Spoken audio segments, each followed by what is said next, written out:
Big news, folks. A federal judge in Texas just handed down a massive win for the Second Amendment. For decades, Americans have been told that the post office is a so-called gun-free zone. But yesterday, the court said otherwise.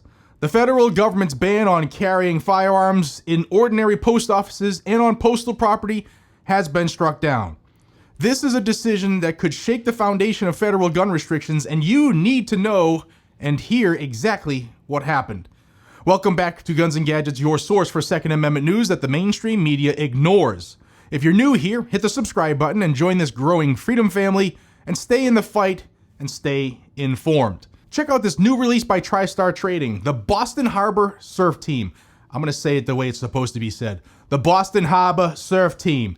Complete with the East India Tea Company logo. You know, the company whose tea we threw in the harbor. Yeah, that's the one that's on the surfboard. If you like your tea in the harbor, this one's for you. It's a throwback to Samuel Adams and the Sons of Liberty giving hell to England. You'll start a conversation and make friends smile wherever you go. Links down below. Grab one before they're gone. Now, this case started with two Texas gun owners, Gavin Pate and George Mandry, along with two powerhouse organizations, the Second Amendment Foundation and Firearms Policy Coalition. Now, these folks were licensed to carry firearms in Texas, and they wanted to carry for self-defense when visiting their local post office, where there's been a history of potential issues because it's open to the public. But federal law said no, as well as policy. Well, there were two restrictions at play. First was a 1972 U.S. Postal Service regulation. For those who want to geek out hard, it's 39 CFR section 232.1, which flat out banned firearms on postal property, whether open or concealed. The second one was a 1964 federal statute, 18 USC section 930 alpha, which prohibited firearms in any federal facility, and post offices fall under that definition. Violating these rules could land you fines or even jail time. So, like many of us, these citizens just simply wanted to carry, but they couldn't, so they avoided carrying in the post office. Not everybody does that. But they argued that this violated their Second Amendment rights, and they took the fight to court. The case was decided in the Northern District of Texas, and yesterday the opinion was issued by one of the Second Amendment all-stars in this country, Judge Reed O'Connor. You've heard his name numerous times for wins in the Second Amendment, and he granted summary judgment to the plaintiffs, meaning he decided that the law was on their side without even needing a full trial. The government, represented by Attorney General Pam Bondi, lost their attempt to keep the restrictions in place. The big question boiled down to this: do the Second Amendment's protections extend to carrying a firearm at your neighborhood post office? The court said yes. Now, the judge applied the Bruin test. First, does the Second Amendment's plain text cover the conduct? Absolutely. Carrying a firearm for self-defense is right at the heart of the Second Amendment. That means that the government had the burden to prove that their restrictions are consistent with America's historical tradition of firearm regulation. Not today, but in 1791 when the Second Amendment was adopted. Now, the government tried to argue that post offices are sensitive places like schools or courthouses where bans might be justified. But Judge Reed O'Connor wasn't buying it. He pointed out that the founders knew about violence against postal carriers and facilities, robberies, attacks, even train heists in the 1800s. And yet, instead of banning guns in post offices, Congress and local authorities punished the criminals.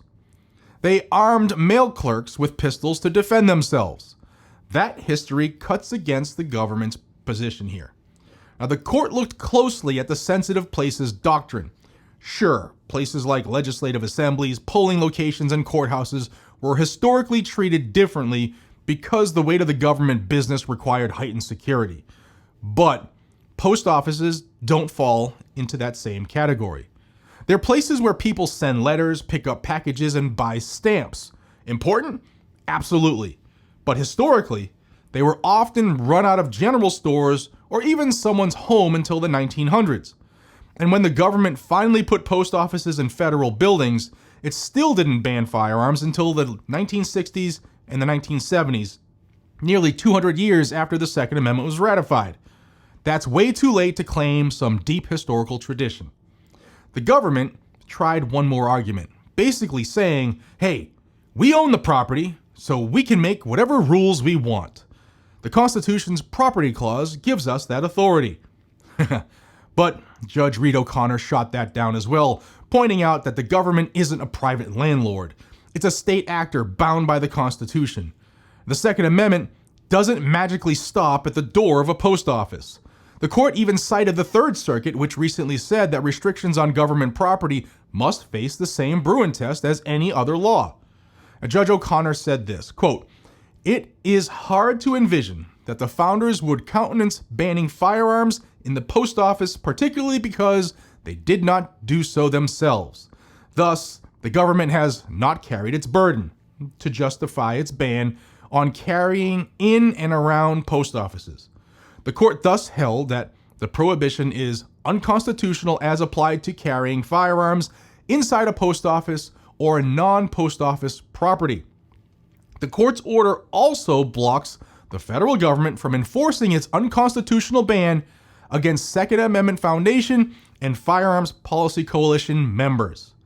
So no, Uncle Sam can't use property ownership as a loophole to ignore your rights." And here's exactly what the judge ordered. Both the USPS regulation and the federal statute are unconstitutional as applied to carrying firearms in ordinary post offices and on postal property. The court granted declaratory relief, meaning it officially declared that these laws are invalid in this context. The court also issued a permanent injunction stopping the government from enforcing these bans against the plaintiffs and their members, SAF and FPC members.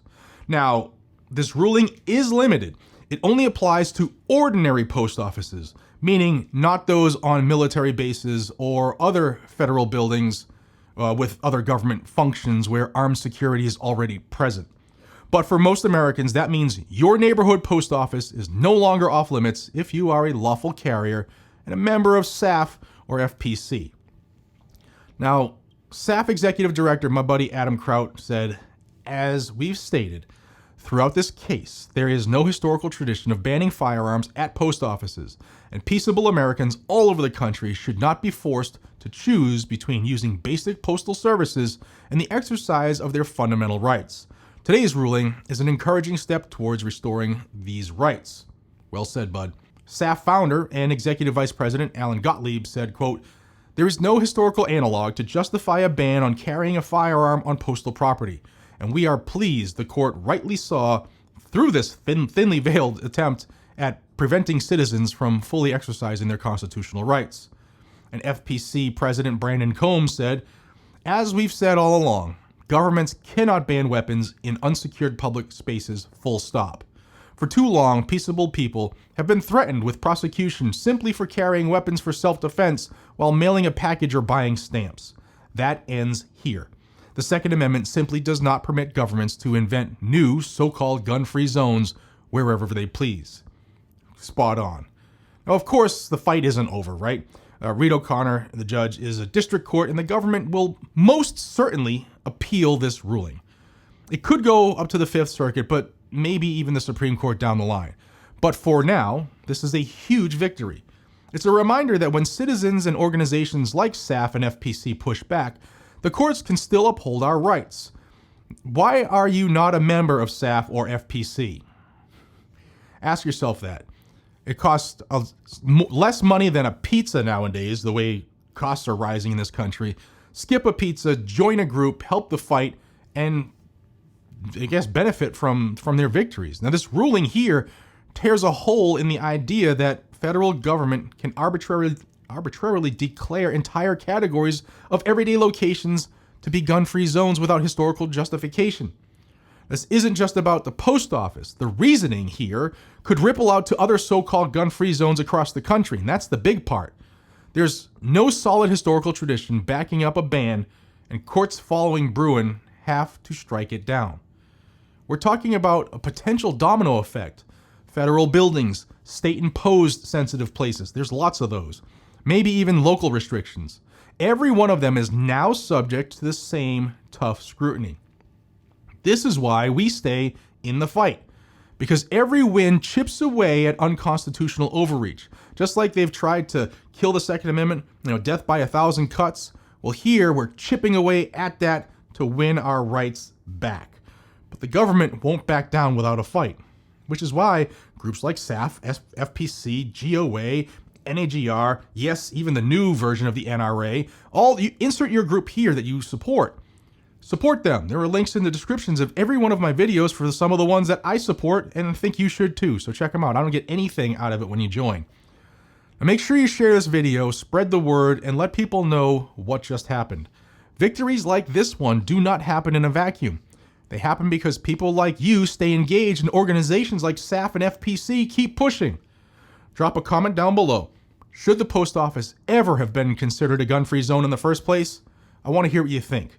And as always, if you want to stay on top of Second Amendment news that matters, hit the subscribe button here and join this growing freedom family on Guns and Gadgets. I want to hear from y'all down below on every video I do because it actually reinforces the work that we do here. So until next time, stay safe, stay vigilant, stay free, stay armed, and I'll see you on the next one. God bless you. Take care.